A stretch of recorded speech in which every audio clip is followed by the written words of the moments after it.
¿Mi grupo es una secta?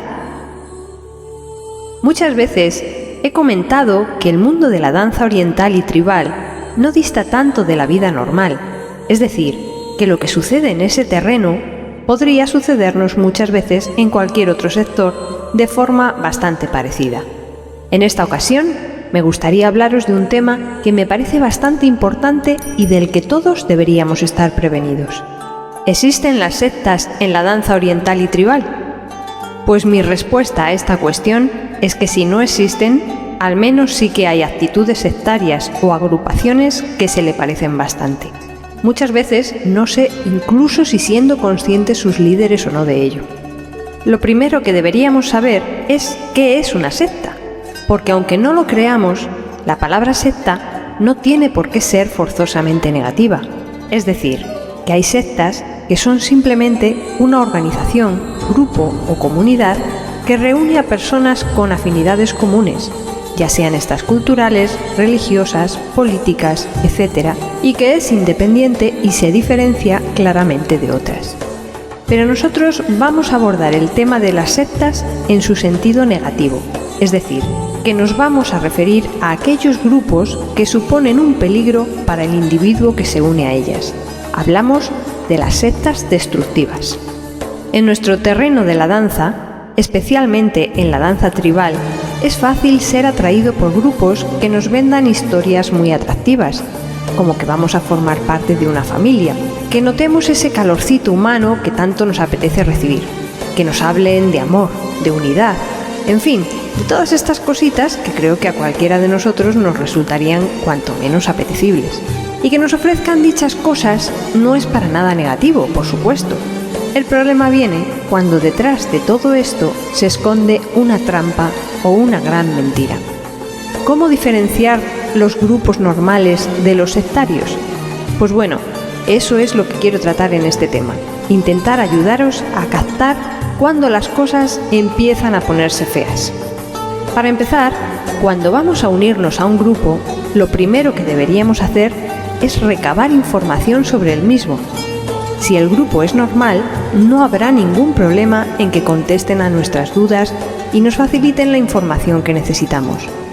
Pero si el grupo tiene tintes sectarios, seguramente la información que nos ofrecerán será del tipo de que es algo que no se puede expresar con palabras, que es algo que tienes que vivir para entenderlo, cosas así.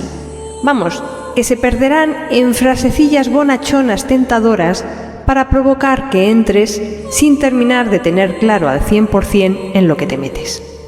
Normalmente, toda secta tiene un líder o un gurú que parece estar en posesión de la verdad absoluta de todo o que nos muestra al grupo como el único que sabe sobre algo. En el caso de la danza, podemos estar hablando de una escuela o un grupo de danza que muestra al maestro fundador como perteneciente a una especie de élite muy distante del resto de pobres mortales que carecen del conocimiento que éste ostenta. Debes tener claro que aunque un grupo pueda tener un líder, éste no tiene derecho jamás a privarte de tu libertad ni tu autonomía. Si hablamos además del caso de las tribus de ATS, por ejemplo, debes saber que todos los miembros del grupo son líderes y seguidores. Si alguien trata de ser el líder en una de estas formaciones, estará faltando a uno de los principios básicos que una tribu normal debería tener. En un grupo sano, todo debe ser discutible, todo puede razonarse. No hay doctrinas inamovibles.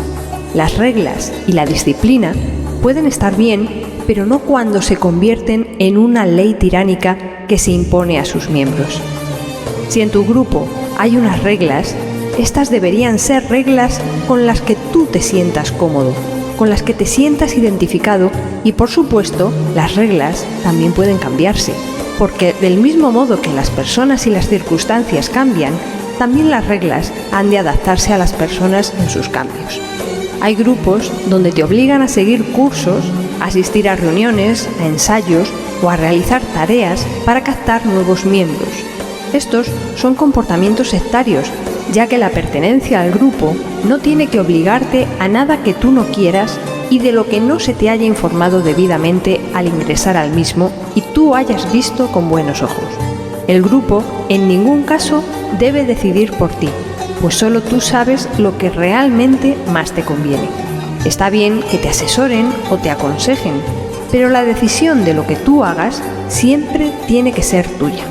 Pertenecer a un grupo, además, no implica que pierdas tu derecho a estar solo, a que en algunos momentos no te apetezca estar en compañía de los demás. Un grupo normal no estará contigo a todas horas como si estuviesen vigilando cada uno de tus movimientos. Tampoco te aislarán del resto del mundo ni controlarán tus amistades. Huye de aquellos que te pidan que rompas tus relaciones con otras personas u otros grupos. Tú eliges tus amistades, no el grupo. Si para estar en un grupo te dicen que no puedes formarte con otros maestros o bailar en otras agrupaciones o solo, mándalos a esparragar bien lejos. Que no te vendan mundos ideales y chupiguays. La realidad es que todos tenemos defectos, así que las personas de tu grupo no son una excepción y tú tampoco. Hay que estar, por tanto, abiertos a la crítica y no tenerla miedo, porque con ella se crece y se aprende. Los grupos sectarios o sus líderes no aceptan que nadie les critique o les haga la más mínima observación.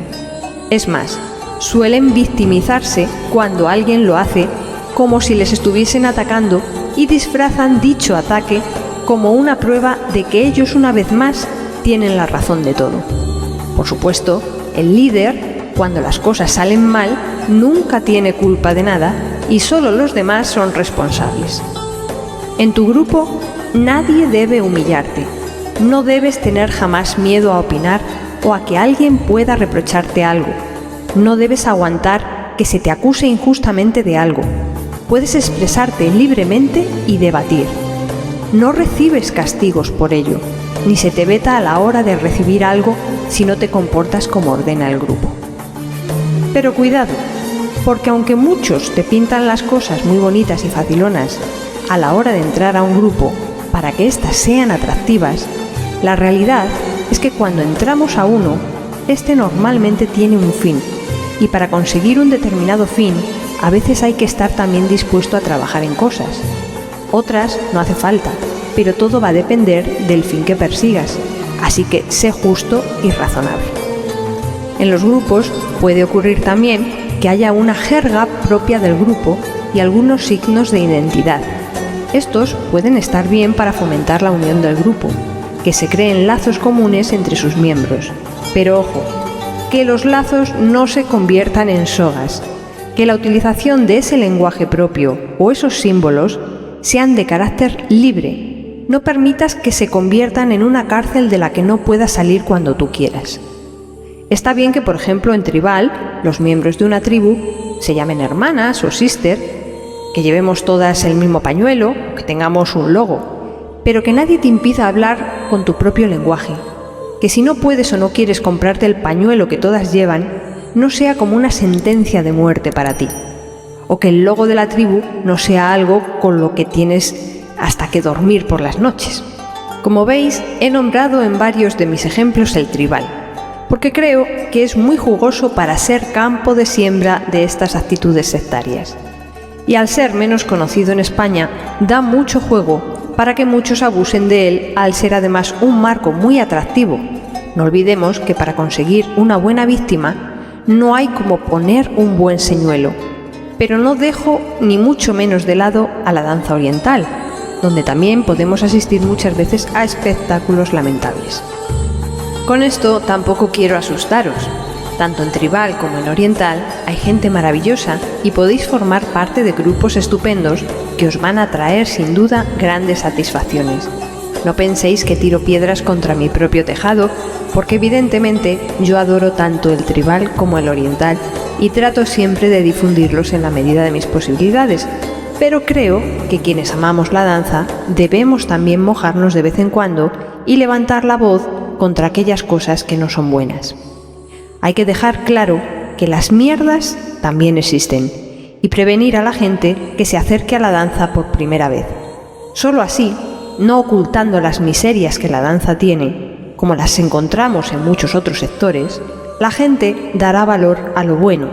Si les mentimos y tratamos de cubrir con un tupido velo las cosas feas, si maquillamos el mundo de la danza de perfección, entonces nos encontraremos con que en cuanto alguien descubra algo que no sea Flower Power, saldrá corriendo despavorido.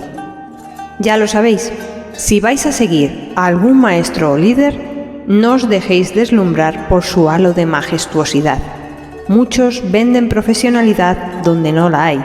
Se anuncian a sí mismos como gurús o pioneros en algo, como si fuesen primos hermanos de Cristóbal Colón. Pero recordad siempre que ninguno de ellos son dioses.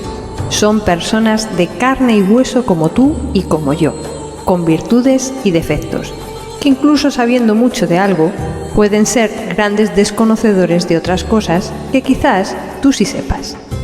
Todos y cada uno de ellos no son ni más ni menos importantes de lo que tú eres. Así que todos deberían tratarte con respeto. Si no lo hacen y se creen por encima de ti, no malgastes tu tiempo pasando a formar parte de su coro personal de aplaudidores. Te aseguro que no es una experiencia que pueda llamarse precisamente enriquecedora y posiblemente te estarás perdiendo muchas otras cosas maravillosas. Que no te amenacen con que no vas a bailar aquí o allí, o con que si no te formas con ellos no podrás aprender nada más. Piensa que incluso aunque fuese el único maestro bailarín sobre la tierra, que ya te aseguro que no es así ni mucho menos, y que muchos de estos que tanto presumen luego son los que más deberían callar, nunca podrá robarte que bailes para ti mismo, que es sin duda lo más importante.